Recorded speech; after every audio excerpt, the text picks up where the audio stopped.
শুল্ক স্থগিতের কথা ভাবছেন না ট্রাম্প। এদিকে বিক্ষোভের নামে লুটপাট, যা বললেন মিজানুর রহমান আজহারী। চোখের সামনে যাকে পেয়েছি তাকেই হত্যা করেছি, ইসরায়েলি সেনার স্বীকারোক্তি। দোকান ও ব্যবসা প্রতিষ্ঠানে ভাঙচুর, লুটপাটে জড়িত ৪৯ জন গ্রেপ্তার। শুনছিলেন সংবাদ শিরোনাম, এবারে বিস্তারিত। শুল্ক স্থগিতের কথা ভাবছেন না ট্রাম্প। মার্কিন প্রেসিডেন্ট ডোনাল্ড ট্রাম্প বলেছেন তিনি শুল্ক স্থগিতের কথা ভাবছেন না, তবে তিনি দেশগুলোর সঙ্গে আলোচনার জন্য উন্মুক্ত বলেও ইঙ্গিত দিয়েছেন। এক প্রতিবেদনে এ তথ্য জানিয়েছেন আনাদোলু এজেন্সি। স্থানীয় সময় সোমবার অর্থাৎ ৭ এপ্রিল ডোনাল্ড ট্রাম্প হোয়াইট হাউসে ইসরায়েলি প্রধানমন্ত্রী বেনিয়ামিন নেতানিয়াহুর সঙ্গে এক সংবাদ সম্মেলনে এ কথা বলেন। এ সময় তাকে শুল্ক স্থগিত করার সম্ভাব্য স্থগিতাদেশ সম্পর্কে জিজ্ঞাসা করা হলে ট্রাম্প বলেন, আমরা তা ভাবছি না। তিনি বলেন, অনেক দেশ আমাদের সঙ্গে চুক্তি করতে আসছে এবং তারা ন্যায্য চুক্তি করবে এবং কিছু ক্ষেত্রে তারা উল্লেখযোগ্য শুল্ক প্রদান করবে। ন্যায্য চুক্তি হবে। বিক্ষোভের নামে লুটপাট, যা বললেন মিজানুর রহমান আজহারী। বিক্ষোভের নামে লুটপাট নিতান্তই ছোটলোকি বলে মন্তব্য করেছেন জনপ্রিয় ইসলামিক স্কলার মাওলানা মিজানুর রহমান আজহারী। নিজের ভেরিফাইড ফেসবুক পেজে এক পোস্টে মন্তব্য করেন তিনি। পোস্টে তিনি লেখেন, বিক্ষোভের নামে লুটপাট নিতান্তই ছোটলোকি। যেসব অতি উৎসাহীরা এ গর্হিত কর্মকাণ্ডে জড়িয়েছে এরা সুযোগের অভাবে সৎ। এরা যে কোনো কাজে ভালো উদ্যোগকে মন্দ পরিণতির দিকে নিয়ে যায়, কোনো একটি স্মার্ট মুভকে মুহূর্তে পণ্ড করে দেয়। মূল ফোকাস থেকে সরে গিয়ে নির্বোধের মতো অপ্রাসঙ্গিক কাজে ব্যস্ত হয়ে পড়ে। তিনি আরও লেখেন, মুমিনের আচরণ কখনোই এমন নয়। প্রতিবাদে প্রতিটি স্টেপ হতে হবে যৌক্তিক ও বুদ্ধিদীপ্ত। এর আগে নিজের ভেরিফাইড ফেসবুক পেজে এক ভিডিও বার্তায় ঢাকায় বিক্ষোভের ঘোষণা দেন জনপ্রিয় এই ইসলামিক স্কলার। ভিডিও বার্তায় তিনি বলেন, প্যালেস্টাইন সলিডারিটি মুভমেন্ট বাংলাদেশের আয়োজনে ফিলিস্তিনের গাজায় সংগঠিত শতাব্দীর বর্বরোচিত গণহত্যার প্রতিবাদে মার্চ ফর গাজা শিরোনামে এ বিশাল বিক্ষোভ সমাবেশ ও গণজামায়াত আয়োজন করা হচ্ছে। তিনি বলেন, আগামী ১২ এপ্রিল শাহবাগ থেকে শুরু হয়ে মানিক মিয়া এভিনিউতে গিয়ে এ মার্চটি শেষ হবে। ইনশাআল্লাহ আমি নিজের সশরীরে এই বিক্ষোভ সমাবেশে উপস্থিত থাকব। আপনারাও দলে দলে যোগদান করুন। তিনি আরো বলেন, মানবতার পক্ষে, ন্যায়ের পক্ষে, গাজাবাসীদের পক্ষে দল, মত, জাতি, পেশা নির্বিশেষে এই বিক্ষোভে অংশগ্রহণের জন্য সবাইকে উদাত্ত আহ্বান জানাচ্ছি। চোখের সামনে যাকে পেয়েছি তাকেই হত্যা করেছি, ইসরায়েলি সেনার স্বীকারোক্তি। ফিলিস্তিনের গাজা উপত্যকা যেন ধ্বংসস্তূপে পরিণত হয়েছে।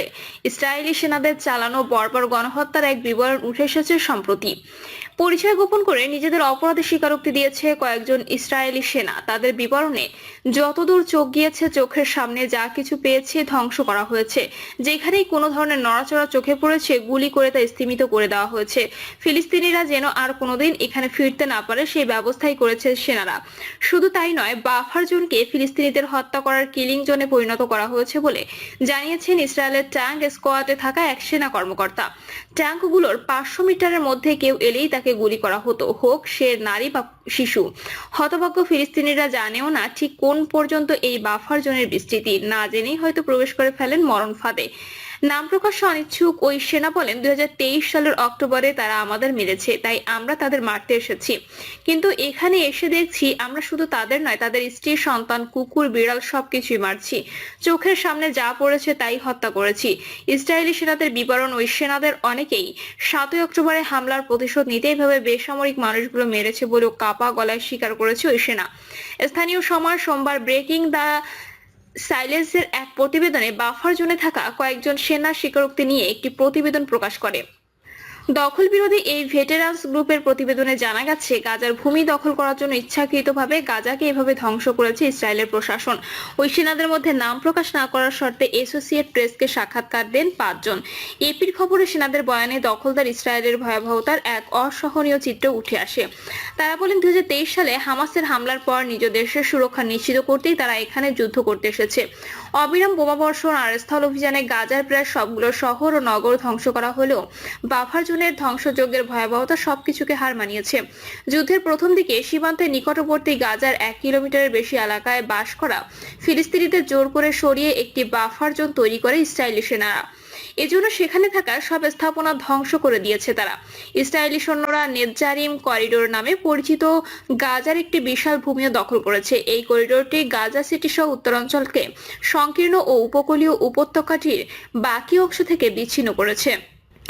এপির খবরে ওই 5 সেনা জানান, বাফার জোনের ফসলের মাঠ, সেচের পাইপ, শস্য, গাছপালা, সরকারি বেসরকারি স্থাপনাগুলো ধ্বংসের জন্য ইসরায়েল প্রশাসন থেকে বিশেষ নির্দেশ পেয়েছিলেন তারা, যাতে সেখানে হামাসের কোনো যোদ্ধা লুকিয়ে থাকার সুযোগ না পান। সেনারা জানান, তারা এত পরিমাণ স্থাপনা ধ্বংস করেছে তা গুণেও বলতে পারবেন না। ইসরায়েলি সেনারা গাজার যে অংশে বাফার জোন তৈরি করেছে সেটি একসময় লাখো লাখো ফিলিস্তিনির পদচারণায় মুখরিত ছিল। গাজার কৃষিকাজের জন্য এই ভূমি ছিল অত্যন্ত গুরুত্বপূর্ণ। স্যাটেলাইটের মাধ্যমে দেখা যায় ওই এলাকাগুলোর কিছুই আর অবশিষ্ট নেই, পুরোপুরি ধ্বংসস্তূপে পরিণত হয়েছে বাফার জোন। যুদ্ধবিরতি চুক্তি ভেঙে গত 18 মার্চ নতুন করে গাজায় সামরিক অভিযান শুরু করলে বাফার জোনে অতিরিক্ত আরো সেনা মোতায়েন করে ইসরায়েল। এর আগে গত 19 জানুয়ারি ইসরায়েল ও হামাসের মধ্যে যুদ্ধবিরতি কার্যকর হলে বাফার জোনের নিজ বসতবাড়িতে ফিরে গিয়েছিলেন 55 বছর বয়সী কৃষক নিদাল আল-জানিন। তবে তার বসতভিটা আগেই ধ্বংস করে দিয়েছে ইসরায়েলি সেনারা। বাড়ি বলতে সেই অর্থে আর কিছুই ফিরে পাননি নেদাল। পেয়েছেন কেবল স্ত্রীর সঙ্গে বিবাহের সময়কার একটি ছবি, পার্সেলিনের প্লেটে আঁকা তার ছেলের মুখখানা আর 150 বছরের পুরনো একটি ডুমুর গাছ। নাদিল জানান, এই বাড়িটি বানাতে আমার 20 বছর সময় লেগেছিল, অথচ মাত্র 5 মিনিটে তারা এটি শেষ করে দিয়েছে। তারা শুধু আমার বাড়ি নয়, আমার স্বপ্ন, আমার সন্তানদের স্বপ্ন শেষ করে দিয়েছে। ওই আর্তনাদে কেবল নাদিলের একার নয়, গাজা উপত্যকার প্রতিটি মানুষের স্বজন, সম্পদ, আশ্রয় সব হারিয়ে নিঃস্ব গাজাবাসী। যুদ্ধবিরতির পর নিজ বাড়ি ধ্বংসস্তূপের ওপরই তাঁবু টানিয়ে থাকতে শুরু করেছিলেন নাদিলের মতো অনেক ফিলিস্তিনি, কিন্তু অভাগাদের কপালে তাও সইল না। যুদ্ধবিরতি নিয়ে টানা টালবাহানার মধ্যে 18 মার্চ ভোররাতে সেহেরির সময় অসহায় গাজাবাসীর ওপর পূর্ণ মাত্রায় অভিযান চালানোর আদেশ দেন ইসরায়েলের প্রধানমন্ত্রী বেনিয়ামিন নেতানিয়াহু। আবার প্রাণ ভরে এদিক ওদিক ছুটে বেড়াচ্ছেন ফিলিস্তিনিরা। নতুন করে চালানো এসব হামলায় অন্তত 1335 জন ফিলিস্তিনি নিহত ও 3297 জন আহত হয়েছেন বলে নিশ্চিত করেছেন হামাস শাসিত গাজার স্বাস্থ্য মন্ত্রণালয়। দোকান ও ব্যবসা প্রতিষ্ঠানে ভাঙচুর, লুটপাটে জড়িত 49 জন গ্রেপ্তার। গাজায় ইসরায়েলের হত্যাযজ্ঞের প্রতিবাদে বের হওয়া বিক্ষোভ মিছিল থেকে সিলেট সহ দেশের বিভিন্ন স্থানে দোকান ও ব্যবসা প্রতিষ্ঠান ভাঙচুর ও লুটপাটের ঘটনায় 49 জনকে গ্রেপ্তার করেছে পুলিশ। সকালে পুলিশ সদর দপ্তরে এআইজি এনামুল হক সাগর এ তথ্য জানিয়েছেন।